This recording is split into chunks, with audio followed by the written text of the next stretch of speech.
यात्री कृपया ध्यान दें, गाड़ी क्रमांक 128008 सुपरफास्ट समता एक्सप्रेस थोड़ी ही देर में प्लेटफॉर्म। नमस्कार, मैं मुसाफिर अक्सर आपको एक सैर पर ले जाता हूं, जहां के रास्ते खुद ब खुद अपनी कहानियां बयां करते हैं। अब इन रुकी हुई पटरियों को देखिए, जिन्हें खुद किसी मंजिल की ख्वाहिश नहीं, पर न जाने कितने ही मुसाफिरों को उनकी मंजिल की गोद में छोड़ आती है। बचपन के किस्सों में छुक छुक करने वाली गाड़ी अब आवाज नहीं करती। वो कोयले की कालिक से गर्म होकर गुस्से में लाल लाल होकर दौड़ने वाली गाड़ी अब बिजली के झटकों के चटखारे लिए चलती रहती है। कभी सन 1843 में बरतानिया हुकूमत को भारतीय रेलवे के लिए मनवाते हुए लॉर्ड डलहौजी ने कहां यह सोचा होगा कि ब्रिटिश राज की खिदमत और हिंदुस्तानियों पर सैनिक ताकत बढ़ाने के लिए बिछाई जा रही ये पटरियां एक दिन हिंदुस्तानियों की नब्ज की तरह काम करेंगी। पहले कभी व्यापार और सैनिक गतिविधियों के लिए इस्तेमाल होने वाली रेलवे धीरे धीरे आम हिंदुस्तानी की रोजमर्रा की जिंदगी का हिस्सा बनी।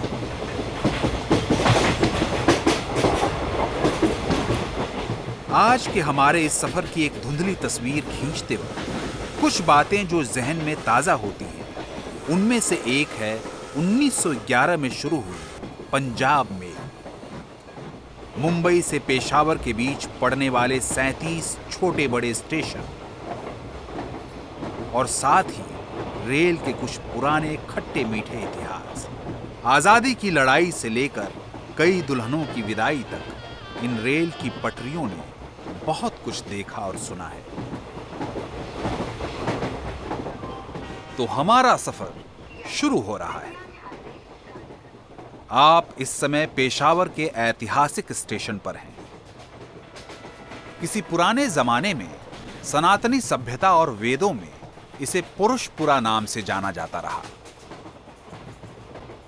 यहां का इतिहास बहुत पुराना होने के नाते यहां बाकी सबके साथ ग्रीक, मौर्य, कुषाण के साथ और भी कई सभ्यताओं के सबूत मिलते रहते हैं।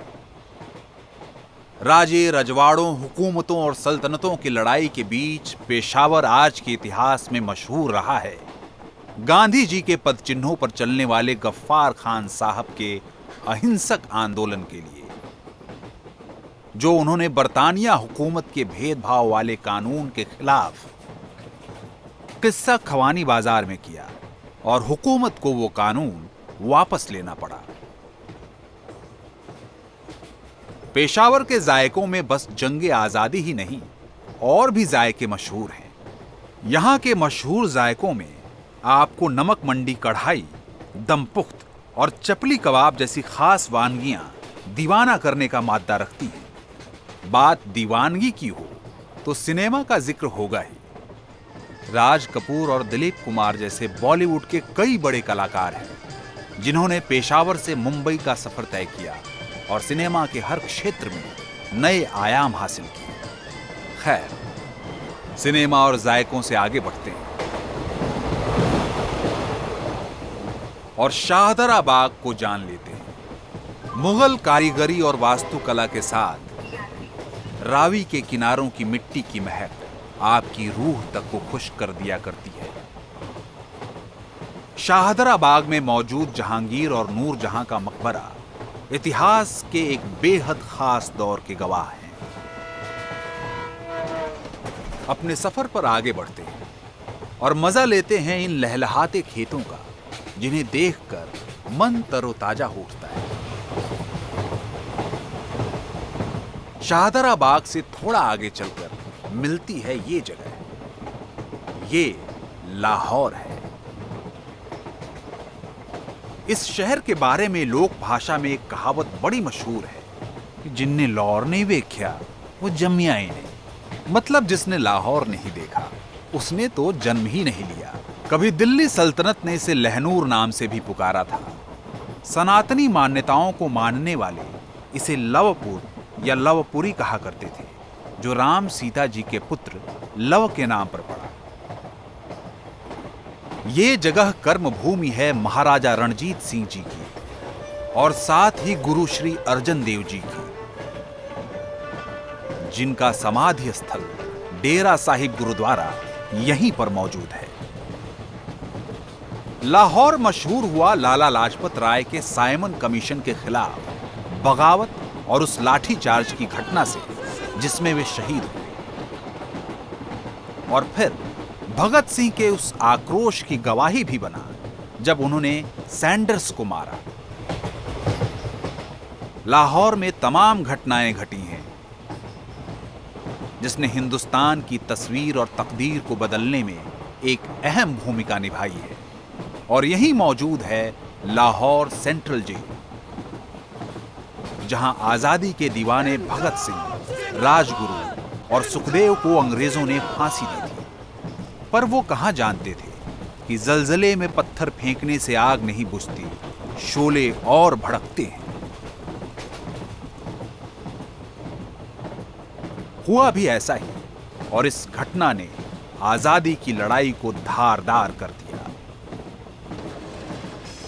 तो अपने सफर को जारी रखते हुए अब चलते हैं अपने अगले स्टेशन पर, जिसका नाम लव के ही भाई कुश के नाम पर पहले कशावर रखा गया, और कशावर ही आगे चलकर बन गया कसूर। वो आपके लजीज खानों में आने वाली एक बेहतरीन खुशबू, जिस मसाले को हम कसूरी मेथी के नाम से जानते हैं, वो यहीं से चली है। खैर, बात सिर्फ मसालों की ही नहीं, थोड़ी खुदाया भी है। कसूर शहर मशहूर पीर बुल्ले शाह और बाबा फरीद चिश्ती का शहर है। कई पीरों की मजारों से रोशन इस शहर को पीरों का शहर भी कहा जाता है।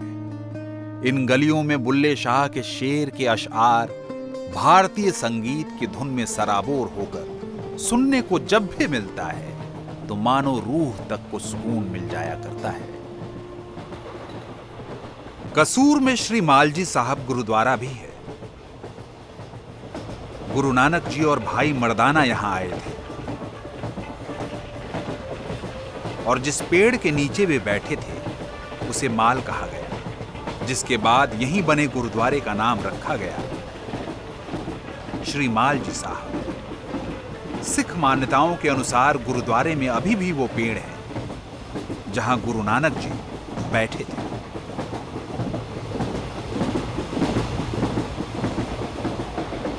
अब आप अपनी नजरों को दिलचस्प नजारों के साथ साथ इस ब्रिज पे भी रोशनी डालने को कहिए। इसे कैसरे हिंद ब्रिज के नाम से जाना जाता है। सतलुज नदी के ऊपर से गुजरते इस ब्रिज का इतिहास यूं भी खास है क्योंकि कुछ वक्त के लिए इस पर पाकिस्तान का कब्जा रहा, पर 1971 की लड़ाई के बाद हिंदुस्तान ने इस पर वापस अपना परचम लहरा दिया। अब जब आप यहां से गुजर ही रहे हैं तो बता दें कि अब आप इस सफर के एक बेहद खास पड़ाव पर हैं, और ये है पंजाब के फिरोजपुर में लगता एक गांव जिसे लोग हुसैनी वाला के नाम से जानते हैं। इसका नाम एक मुस्लिम पीर गुलाम हुसैनी वाला के नाम पर आबाद हुआ। यहाँ की आबो हवा में भगत सिंह, राजगुरु और सुखदेव को याद करता हुआ शहीदी स्मारक है, पर आज यहाँ बनी समाधि अपने मुल्क की आजाद हवा में सांस लेते हुए मुस्कुराती है। और ये वही जमीन है जहां से क्रांतिकारी बटुकेश्वर दत्त की आखिरी विदाई हुई थी। इस जमीन ने 65 और 71 के दर्द को भी बखूबी झेला है। इसके बिल्कुल बराबर से लगता हुआ बॉर्डर के उस तरफ एक गांव है जिसका नाम एक सिख फौजी सरदार बहादुर रिसलदार मेजर गांधा सिंह दत्त के नाम से बतौर गांधा सिंह वाला रोशन है। बात जब सन 65 की हो ही रही है तो उससे कुछ साल पहले की भी हो जानी चाहिए। दरअसल बात है सन 1961 की। बंटवारे के वक्त इस हुसैनी वाला को पाकिस्तान में शामिल किया गया था, पर 1961 में प्रधानमंत्री श्री जवाहरलाल नेहरू ने पाकिस्तान को 12 गांव देकर हुसैनी वाला को हिंदुस्तान में मिला लिया था।